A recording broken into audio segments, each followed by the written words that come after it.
Bonjour, donc nous commençons aujourd'hui un nouveau chapitre sur les vecteurs. Alors pas de panique pour ceux qui ont un petit peu souffert pendant le précédent chapitre.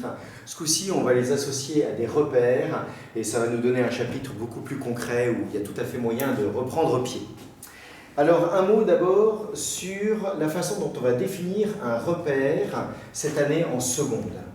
Un repère pour nous, choisir un repère, ça sera choisir un point fixe appelé origine du repère et deux vecteurs non nuls de direction différente. Vous allez me dire c'est bizarre parce que jusqu'à maintenant quand je voulais avoir un repère, eh bien je dessinais une croix, je prenais un point O, un point I, un point J et mon repère en fait c'était le repère OIJ, c'est-à-dire c'était 3 points, c'était pas un point et deux vecteurs.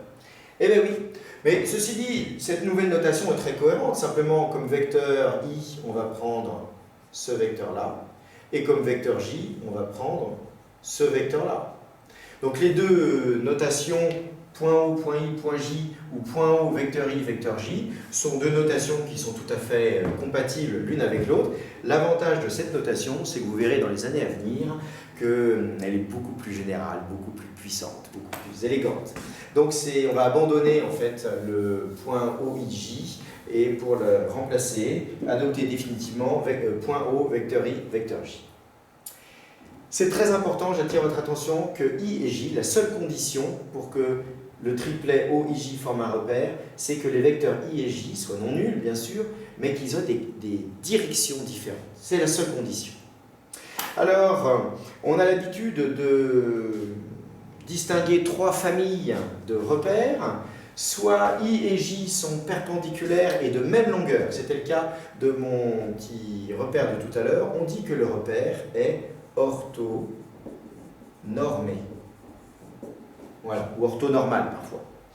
Si I et J sont seulement perpendiculaires, mais de longueur différente, on va dire que le repère est orthogonal.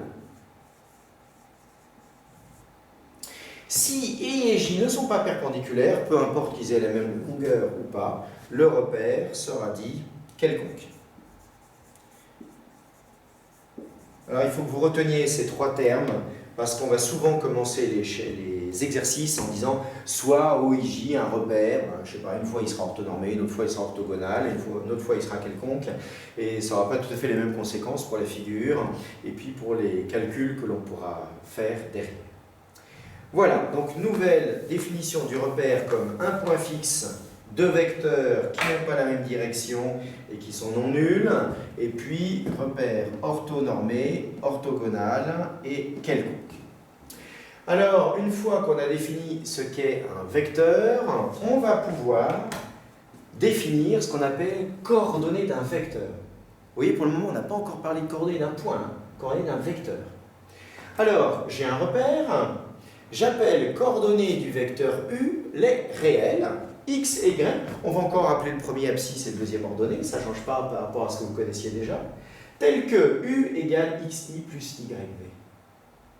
Donc j'ai encadré ceci. Ceci veut dire que pour trouver les coordonnées x et y de U, il faut en fait que j'arrive à exprimer le vecteur U en fonction des vecteurs i et j.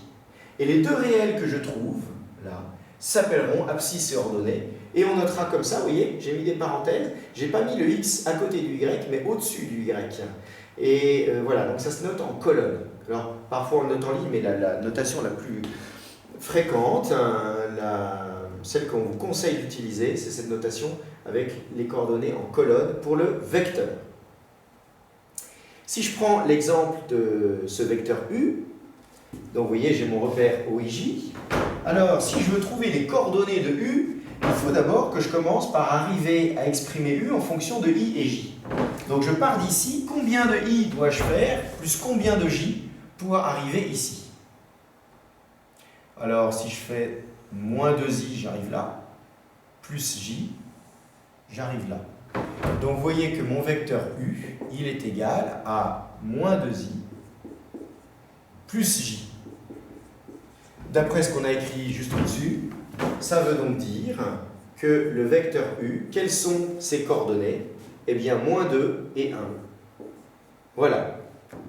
Alors, ce qui est très intéressant et très puissant, dans cette histoire, c'est que pour un vecteur U donné et un repère donné, la décomposition de U en fonction de I et de J, c'est-à-dire les deux nombres X et Y qu'on va trouver, le couple X, Y qu'on va trouver est unique. Là, vous pouvez chercher autant que vous voulez ce vecteur U. La seule façon de l'exprimer en fonction de I et de J, c'est d'écrire moins 2I plus J. Et les seules coordonnées qu'on peut trouver, c'est moins 2 et 1. Donc pour un vecteur donné et dans un repère donné, les coordonnées sont un couple unique. Voilà pour les coordonnées d'un vecteur. On continue, on avance, et maintenant, on va se raccrocher à ce qu'on connaissait déjà, qui sont les coordonnées d'un point. Et vous allez voir qu'on va définir les coordonnées d'un point de façon beaucoup plus mathématique que ce que vous connaissiez jusqu'à maintenant, et grâce aux coordonnées d'un vecteur. On y va. J'ai un repère, j'ai un point M, et on appelle coordonnées de ce point M dans ce repère les coordonnées du vecteur OM. Alors les coordonnées d'un vecteur, je connais. Pour trouver les coordonnées du vecteur OM, il faut que j'arrive à écrire OM en fonction de I et de J, et ces deux nombres, là, X et Y, ça sera les coordonnées de OM. Eh bien, ce qu'on me dit, c'est que ces coordonnées de OM, c'est aussi les coordonnées du point M. Donc, si je cherche les coordonnées d'un point M quelconque dans le repère OIJ, je m'intéresse au vecteur OM, O étant l'origine du repère, M étant le point dont je cherche les coordonnées. J'essaye d'exprimer ce vecteur en fonction des deux vecteurs du repère. Et le couple de nombres que je trouve là, c'est à la fois les coordonnées du vecteur OM, bien sûr, mais ce sont aussi les coordonnées du point M dans le repère OIJ. Exemple, là encore, je cherche les coordonnées de mon point M. Donc, voici mon vecteur OM. Ce vecteur OM, si je veux trouver les coordonnées du point M, il faut que j'arrive à exprimer le vecteur OM en fonction de I et de J. Alors, on y va. Je pars d'ici. Combien de I dois-je faire plus combien de J pour arriver ici? Eh bien, si je fais comme ceci, là j'ai 2I, et puis là j'ai 1/2 de J.